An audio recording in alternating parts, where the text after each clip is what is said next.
to, at least not retire in the manner that we would like to. We want to be able to retire and, eat, eat good food. I don't want to live off of top ramen and cat food.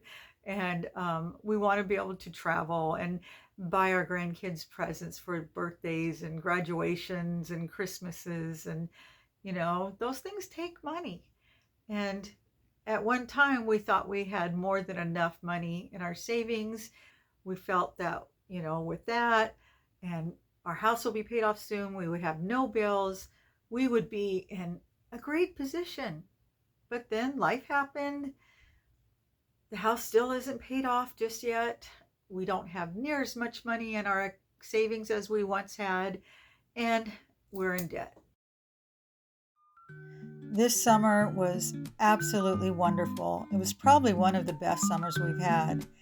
And we enjoyed our granddaughter and traveling with our kids and our grandkids and did all the things that I felt we should be doing at this point in our lives. But now it's back to reality, back to working. And I'm struggling right now, you guys. I'm really having a tough time deciding what I want to do from this point forward and what do I need to do. Well, guys, it's officially over. Summer's done.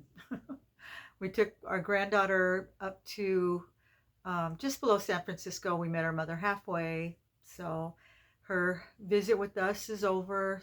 6 weeks, 5 weeks. I don't know. It flew by.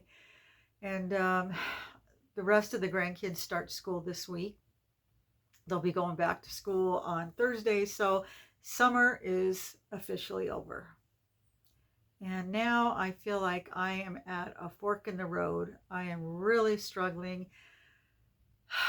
You know, when you hit 60, everybody's like, it's time to slow down. You know, smell the roses, enjoy your life.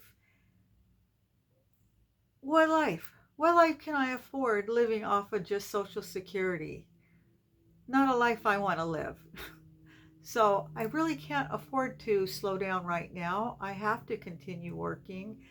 And as hard as it is, because it really is a struggle, because there's the sane, responsible side of me that knows that if I want any kind of life other than just struggling, I have to continue working for at least 2 more years. I have to pay off all debts. We cannot retire with any debt if we're going to live any kind of life. You know what I mean?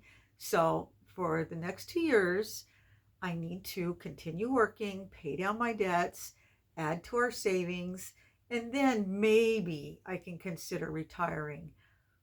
But then there's the other side of me that says, well, maybe if we just sell the house, we could pay off all our debts. We would still have plenty of money left over. We could travel and go have fun. And yeah, there's, those two sides. And I'm stuck in the middle between both of them. It's like, I want to be sane and responsible, but I want to live and have fun and enjoy my life. What do I do? It's really a dilemma. It's not an easy one. Trust me, it's not an easy decision because, like I said, I do have some sane, rational thoughts. Like I said, there's the side of me that knows that to continue working is actually the smartest thing, to hold off getting my Social Security until at least 67, preferably 70. That's 6.5 years. And I know that. I know that would be the sanest thing to do. But I'm not always sane. Like I said, there's the side of me that wants to enjoy my life, that says things like, tomorrow's not guaranteed, and you're not getting any younger, and life is for living, all that jazz. And it's hard. It's hard going between the two of them. I'm like, yeah, but I can understand this side, and yeah, I can understand this side. So I'm feeling lost. I'm feeling lost right now. And I need to make a decision. It's like, what am I going to do? I think it's especially hard right now because, like I said, we had a great summer fast. It was only like 5 weeks, but the entire time my granddaughter was here, it was all about making the most of it. You know, we had fun, we went and we did all the things that I envisioned we'd be doing when we retire. We don't do that stuff during the school year. We buckle down, we go to work, you know, I help out with my grandkids. So um, we save money, we pay our bills. Then for a brief period, I wasn't working like I normally do. As you notice, I didn't even make videos like I normally do. I haven't been out doing Uber like I normally would. We've just been enjoying life and having fun. Well, now I got to get back to work. I've got to, you know, start making videos again. I got to go out every night and do Uber. And it's tough after seeing what life could be like, what it should be like. But like I've told you guys, if you've been here for a while, we've had a series of unfortunate events that just kind of threw us off track. We're not in the same position we once were. You know, we were ready to retire at 62 years ago. We had a plan, and then things happened, and now we're not able to, at least not retire in the manner that we would like to. We want to be able to retire and, you know, eat, eat good food. I don't want to live off of top ramen and cat food.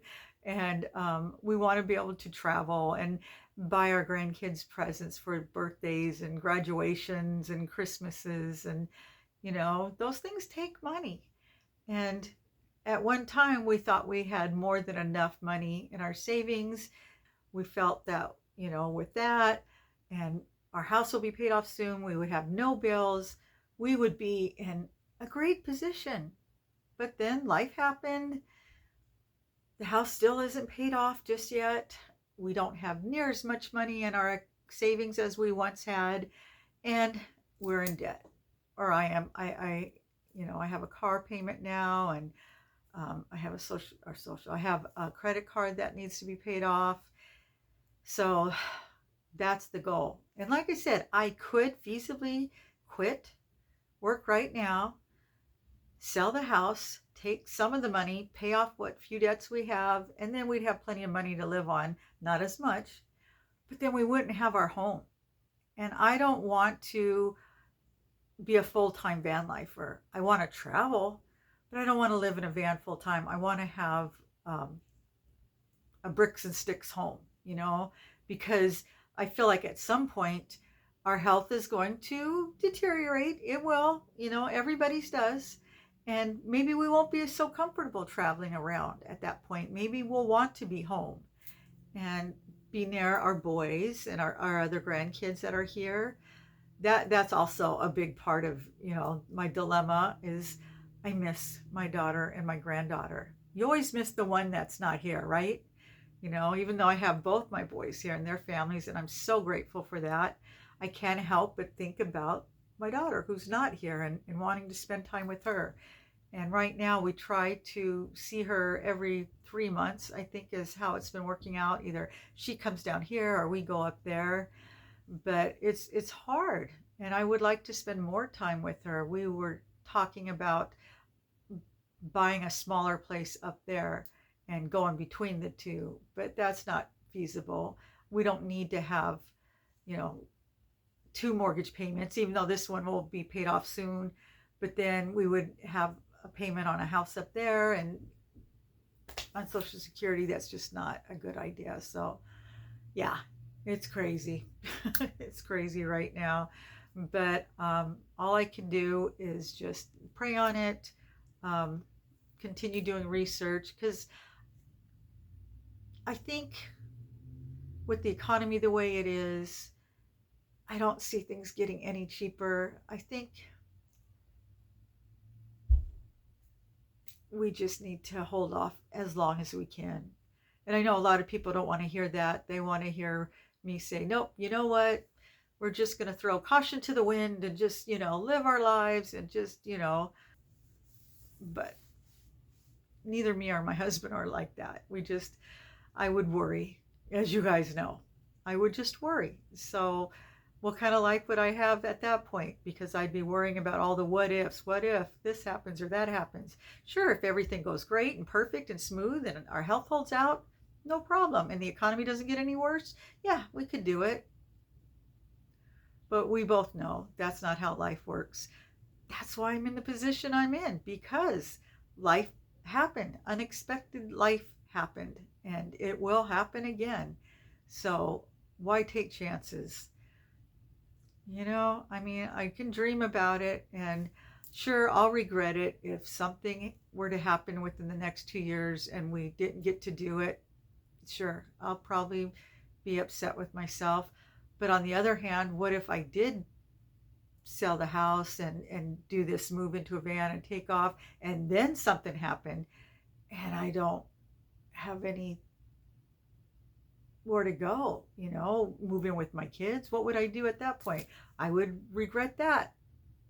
So either way, something bad could happen. I would rather just hope for the best, prepare for the worst. Yeah, I think that's it. So that's where I'm at right now. So anyway, what do you guys think? What are your plans? If you're in a similar situation, if you got millions in the bank and a pension and Social Security, don't tell me, okay? Because it just makes me sad. Because I'm not in that position. I get it and I'm happy for you, but I just want to hear from people that are in this similar predicament as I am. What would you do? What are your thoughts on this? But if you're like fortunate and you don't have to be in this situation, you can't fully understand it, honestly, unless you're here. So as much as I appreciate hearing from all of you, I just would appreciate more hearing from people that understand where I'm coming from and are in a similar situation. So anyway, with that, I'm going to let you guys go, and thanks for listening, and I will see you guys in the next video.